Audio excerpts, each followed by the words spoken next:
আপনার কি পরিমাণ জায়গা আছে? এই বেগুন ক্ষেতটিতে আমার 15% জমি আছে। 15% জমি। হ্যাঁ। এখন এই বেগুন ক্ষেতটি উপযুক্ত করতে হইলে আপনি প্রথম কি করছেন?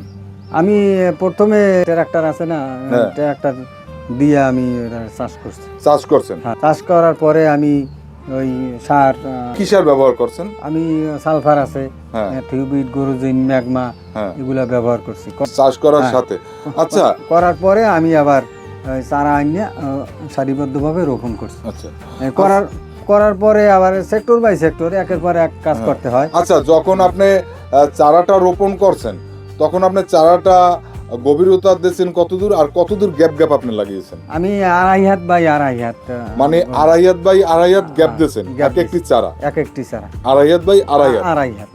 আর চারাটা যখন রোপণ করছেন তখন গভীরতা দিয়েছেন কত? গভীরতা খালি ওই যে চারার যে ওই একটা পোটলার হ্যাঁ, চারা, তো হ্যাঁ। ওই পোটলাটা পরিমাণ আমি 1.5 ইঞ্চি। 1 ইঞ্চি 1.5 ইঞ্চি। হ্যাঁ, 1 তো আপনি তো রেনু চারা রোপণ করেন নাই? না, আমি ওই রেনু বলতে একটু ছোট চারাই আমি রোপণ করি। ছোট চারাই রোপণ হ্যাঁ, করছেন? সবসময় চার পাতা ছাড়ছে। 4 পাতা ছাড়ছে, ওই চারাগুলো আপনি এখন রোপণ করছেন। হ্যাঁ।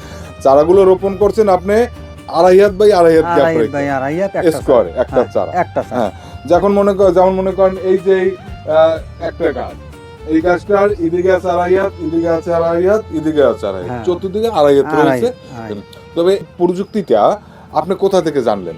আমি আমি কোনো জায়গায় যাই নাই। আমি দীর্ঘ 16-17 বছরই এই চাষ করি।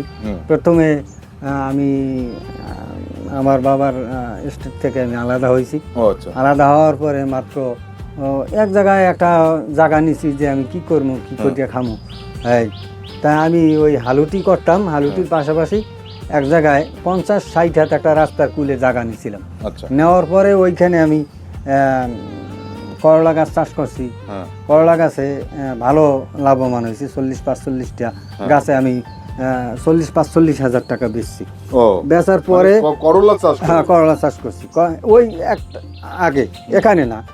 তারপরে ওইখান থেকে ওইখানেই আবার লাউ গাছ লাগাইছি 26-27টা। আচ্ছা। সেটাও ভালো ফলন পাই? সেটাও ভালো ফলন পাই, প্রায় 27-28 হাজার টাকা। আচ্ছা।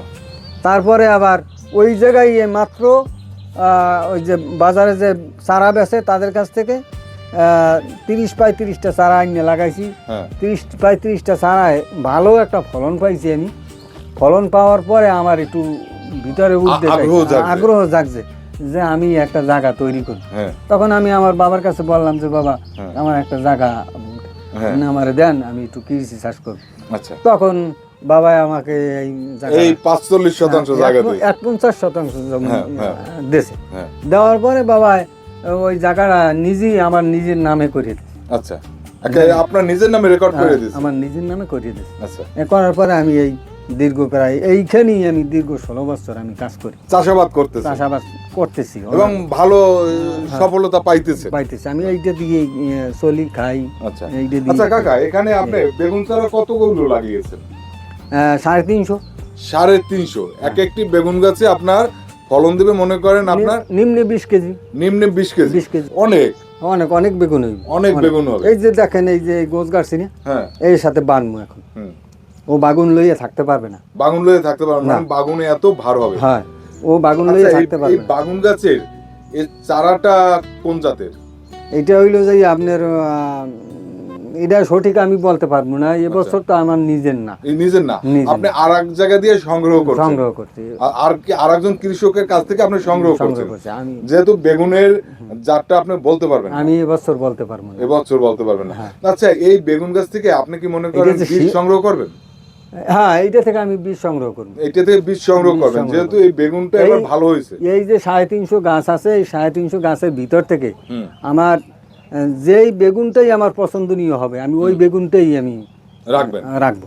হ্যাঁ, বীজ হবে ওই বীজটা দিয়ে চারা ওটা রাখারও আবার পদ্ধতি আছে। ওটা একভাবে রাখলেই হবে না, তাহলে ওটা আবার আপনার ওই বেগুনের বোটের কাছ থেকে আলাদা কিছু ফালাই দিতে হবে। আবার আপনার ওই যে মাথা থেকে কিছু ফালাই দিতে হবে। মাঝখান থেকে যে আডিটা বাইরে হইবে, ওই আডিটাই হাইব্রিড। দেখুন, একজন সফল উদ্যোক্তা সে তার এই অনাবাদি জমি আবাদ করে ভালোই কিন্তু সফলতার মুখ দেখছে, এবং এই সফলতার মুখ দেখবে আর কিছুদিন পরে, যখন ফলনগুলো তার এই বেগুন ক্ষেতের চারিদিকে বেগুনগুলো ফলন ফলে বেগুনগুলো যখন গাছে ঝুলে পড়বে, তখন দেখতেও তার ভালো লাগবে আর সে ভালো বাজার দামও পাবে। এই মাঘ মাসের এই আর 15-22 দিন পরেই এক একটা গাছে নিম্নে 10 কেজি বেগুন আসবে। এক একটা গাছে হ্যাঁ, 10 কেজি বেগুন আসবে না? হ্যাঁ। আমি ভিডিওতে দেখি যে আপনি এই সবজি চাষিদের সাথে কথা বলেন, দেখেন। আমি মনে মনে ভাবছি যে আপনি আমার এখানে যদি আসতেন, হ্যাঁ, আপনি কিভাবে আজকে আসতে পারছেন, আমি এই জন্য খুব খুশি হয়েছি। আমি এসেছি তো আমার এই রুহুল আমিন কাকা আমার অনেক ভিডিওতে দেখে, বা আমি কৃষকদের সাথে কথা বলি, কখনো বড়ই বাগানে, কখনো তরমুজের ক্ষেতে, কখনো ধান চাষিদের ক্ষেতে, বিভিন্ন কৃষকদের নিয়েই তো কাজগুলো করি।